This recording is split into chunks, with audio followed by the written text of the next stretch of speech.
لمبا دھاگا اور لمبی زبان ہمیشہ الجھ جاتی ہے، اس لیے دھاگا لپیٹ کر اور زبان سمیٹ کر رکھیں۔ سچے انسان کو ہمیشہ جھوٹے انسان سے زیادہ صفائیاں دینی پڑتی ہیں۔ جن کے دل جتنے نرم ہوتے ہیں، زندگی ان کے ساتھ اتنی ہی سختی کے ساتھ پیش آتی ہے۔ کچھ کو فوراً دے دیتا ہے اور کچھ کی آواز کو شاید بار بار سننا چاہتا ہے، اور کیسے ہی خوش نصیب ہیں جن کی آواز کو وہ سننا چاہتا ہے۔ شک سے بڑھ کر کوئی مرض نہیں اور یقین سے بڑھ کر کوئی علاج نہیں۔ جب دکھ شدت اختیار کر جائے تو بولنے کی غلطی مت کرنا، یہ تو صبر کے لمحات ہوتے ہیں، وہ لمحے جب اللہ آپ کے ساتھ ہوتا ہے، اور وہ جب ساتھ ہو جاتا ہے تو انسان کو فرش سے عرش تک پہنچا دیتا ہے۔ دیکھو، یہ موقع گنوانے کا نہیں ہے، سب کچھ پانے کا ہوتا ہے۔ لوگوں کا بھلا ضرور کریں، لیکن ان سے یہ امید نہ رکھیں کہ ضرورت پڑنے پر وہ بھی آپ کا بھلا کریں گے۔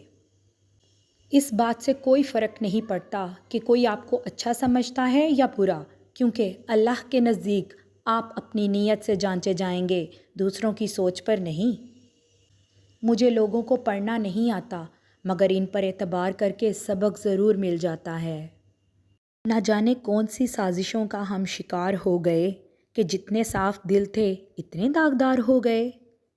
ہر گمشدہ چیز وہاں سے ہی ملتی ہے جہاں وہ کھوتی ہو، سوائے اعتبار کے، جہاں وہ کھو جائے وہاں سے کبھی نہیں ملتا۔ اگر خیالات میں گہرائی ہو تو کردار میں سادگی آ ہی جاتی ہے۔ تم پانی جیسے بنو جو اپنا راستہ خود بناتا ہے، پتھر جیسے نہ بنو جو دوسروں کا راستہ بھی روک لیتا ہے۔ رشتوں کو مضبوط رکھنے کے دو راز: جب آپ غلط ہوں تو اپنی غلطی تسلیم کریں، جب آپ صحیح ہوں تو صرف خاموشی اختیار کریں۔ پریشانی آدھی ختم ہو سکتی ہے اگر غلطی خود میں تلاش کر لی جائے، دوسروں کی بجائے۔ اپنا موازنہ کبھی دوسروں کے ساتھ مت کریں، کیونکہ سورج ہو یا چاند اپنے اپنے وقت پر چمکتے ہیں۔ جب رشتوں میں ضد اور مقابلہ آ جائے تو یہ دونوں جیت جاتے ہیں، صرف رشتے ہار جاتے ہیں۔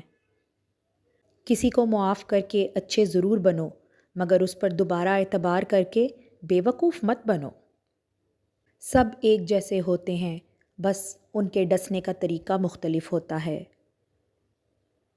جو مخلص ہیں وہ بے وقوف تصور کیے جاتے ہیں، یہاں مطلب پرست عقل مند کہلائے جاتے ہیں۔ کچھ لوگ اعتبار کے نہیں، احتیاط کے لائق ہوتے ہیں۔ زندگی کے مہنگے سبق ہمیشہ سستے لوگ ہی سکھاتے ہیں۔ کسی کو دھوکہ دے کر یہ مت سمجھو کہ وہ کتنا بے وقوف تھا، بلکہ یہ سمجھو کہ اس کو تم پر کتنا یقین تھا۔ رشتوں کی رسی تب کمزور ہوتی ہے جب انسان غلط فہمی میں پیدا ہونے والے سوالوں کے جواب بھی خود ہی بنا لیتا ہے۔